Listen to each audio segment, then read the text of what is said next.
Right. Let's talk about Oh, you ending. want What's me on to your talk mind about- here? Yeah. Well, I mean, the fact of the matter is that it's hard for me to think about what I'm going to say next if I'm conscious about not talking. Like, I'm looking at your eyes now. I'm Yeah. looking at your eyes, and I go, okay, I know what I want to say to you, right? Yeah. But when it's in the camera, Yeah, nobody. we'll just look No, but I'm not looking at the camera. I'm looking in your eyes. Yeah. So you have I'm to. talking This is something you have to start getting used to. So So how let- about you document, like just do document snippets of just yourself, like you.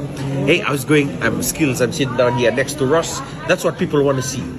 Have you noticed the difference in Ilana's speech? Yeah, I know. Yeah. The things. Yeah. You know why? Because I told her to write something down. Yeah. Don't do it off the top of your head. Yeah. Because when cameras go up or when thing goes everywhere, sometimes it can be distraction. Like, oh, I'm looking here.